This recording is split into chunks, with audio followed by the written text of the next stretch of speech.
Hey everyone, just a quick video to show how I've done my charcoal briquettes.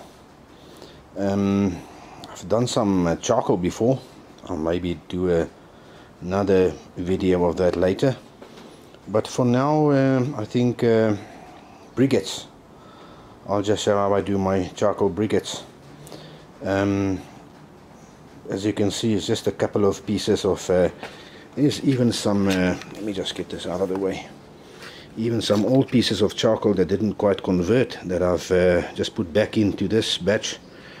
And there's even a lot of pieces of bark that I've also put in. And now I haven't done it this way yet, but what I'm going to attempt is just to mash all this up and grind it to small dust before I start making my briquettes. I'm gonna do this charcoal in my retort, which I've built a while back, but it's actually just basically a drum, as you can see, that can seal on the top. I'm sure the other videos show the same thing, very similar. Then what I've done is I've drilled a couple of holes on this side, but just so they're all in the same line, and I use this cap so that I can know exactly where the line is. So when I put it on the fire, then I know that'll be pointing down, so that when the gases starts coming out, it'll actually go into the fire and help along the fire to actually burn quite nicely without adding much wood. This is the other part of the, shall we call it, the fire pit. It's basically a half 55-gallon drum. There's the other bit. Basically just cut it in half. Those two halves I just put on top of each other. Did some one of these refrigeration cans, just cut it out in the middle so that there's a chimney down there. It helps a bit with the draft. And here basically I've just put some straps, some metal strapping on, which I actually put the drum on so it sits just above the fire. There it is on the fire. That's the way it'll sit, and as you can see, there's some space at the bottom so that I can put some wood in there and get a fire going. As I mentioned, the cap is just to show me where the holes are at the bottom in the can, in the side of the drum, so that I know all the gases will flow right into the fire. And there we've got a nice fire going.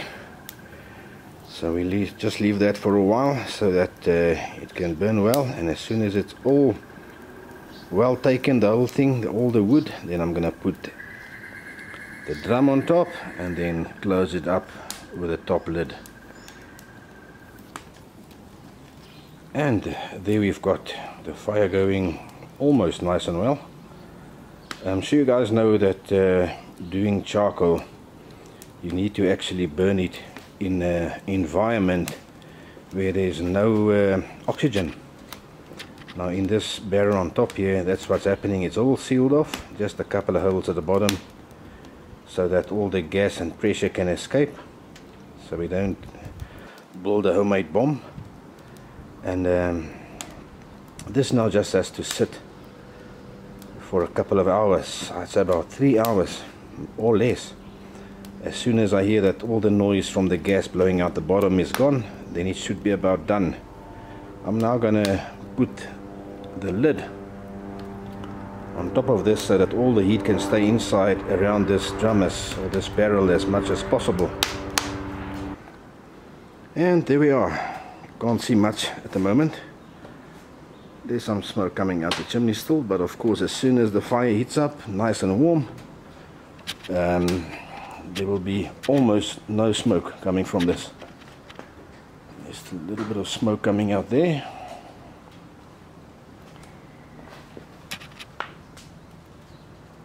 We can see a little bit of the fire going, but not much. It's not dark enough in there.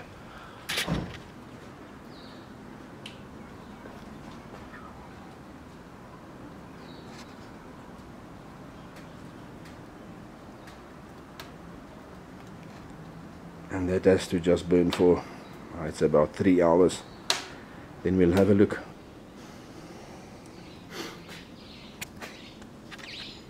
And there's been going for about 10 minutes, and as you can see, no smoke.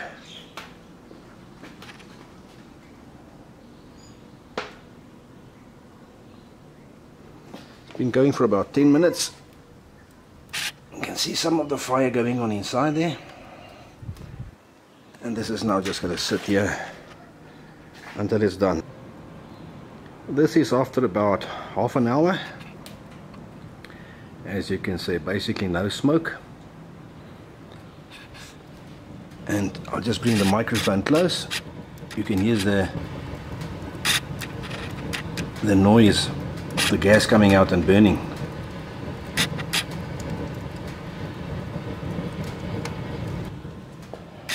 I'm not sure, but I think the camera should be able to pick it up. Right.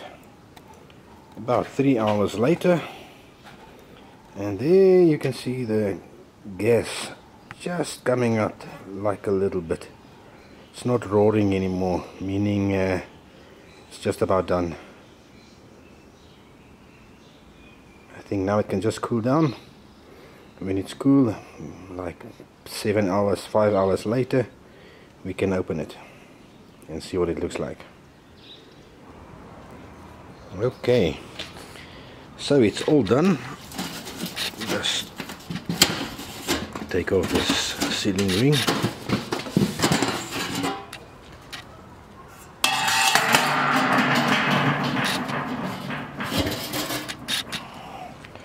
Now this is the next day, so this is all cooled down like many hours ago already. And as you can see there, it's all been converted.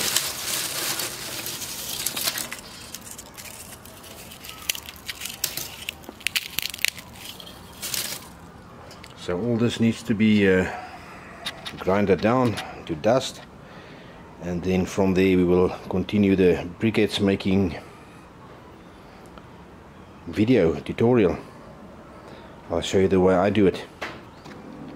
Alright, and that's this is what the mashed or ground up charcoal looks like when it's ready for briquetting. By the way, that's what it'll look like after we've made the briquettes. That's what they will come out and look like afterwards. Some of the bigger pieces I've chucked in here, all the bigger ones that I could use, because it's actually quite useless just grinding everything up. It's easier to use the charcoal than spending the time and effort making briquettes when you've got the charcoal already. So just the fine small bits that you cannot really use is what you use for the briquettes. Right, and of course charcoal being very dry and loose and brittle is not something you can really compress, or it doesn't bind well by itself with water. So what you need to do is take some flour, in other words starch, just boil and cook it up a bit, and then we add it to this and mix it all up, and that'll, when it's dry, it'll bind it all together nice. So that's next step. So next up, we take a rather large casserole or pot, and then what we do is we add flour, what you would use for either doing bread or cakes. And for that I use 2 cups.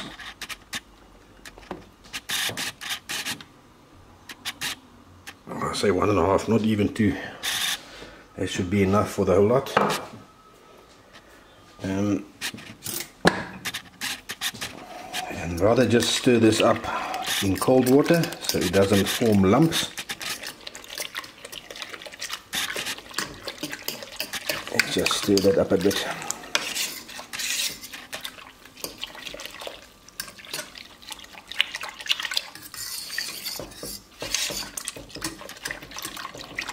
And then afterwards you can bring this up to boil.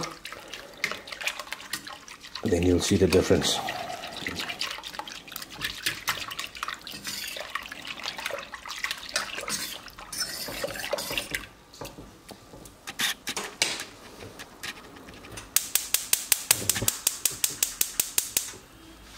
Right. Now we just bring this up to a boil. Of course you have to stir it quite often so it doesn't burn.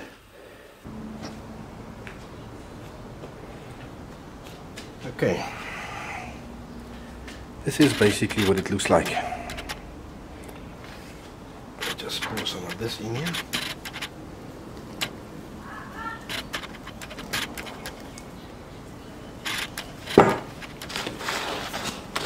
Just stir it up.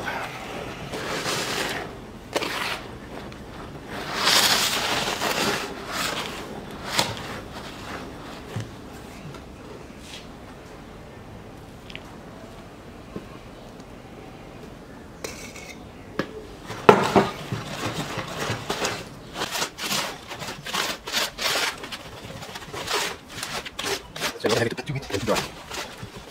It's dry, it's difficult to mold.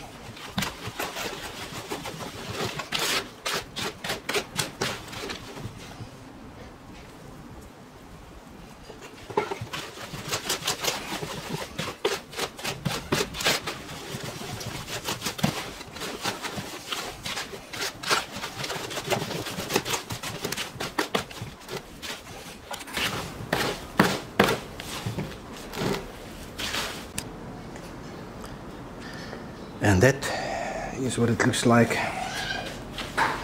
when it's ready for molding. It's still a little bit hot, so we'll just wait until it cools down a bit.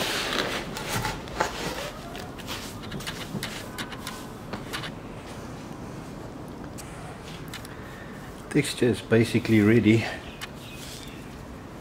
when you can mold it like this without it falling apart by itself. So next step is molding. Now I have 3 molds here. This little 50mm PVC pipe tubing that I've cut to more or less that length. So now I just fill all 3 of them.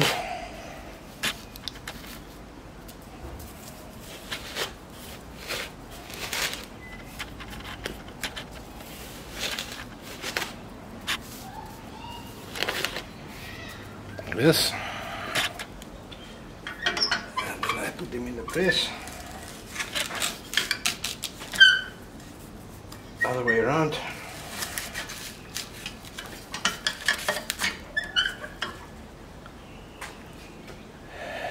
And there we have the first one.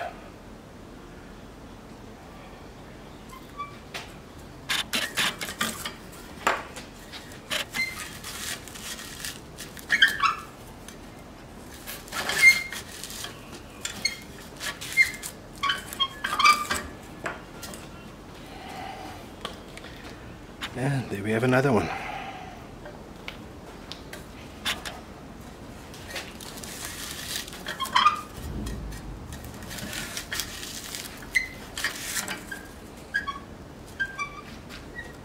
And another one.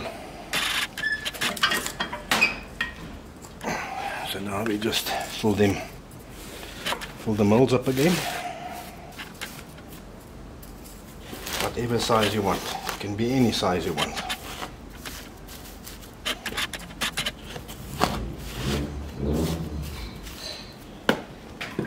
And we do the same process over again.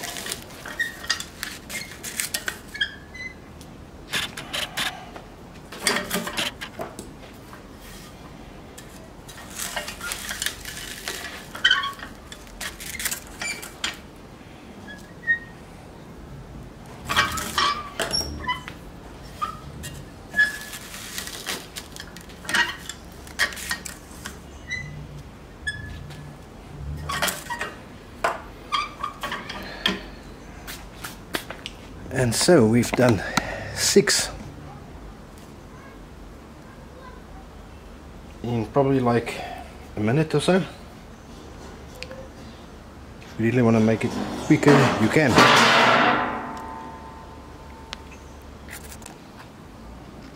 And there we've done the whole lot. The first batch I made was a little bit more than half. Then I had to make another batch. I couldn't squeeze everything into that small bucket, that green one.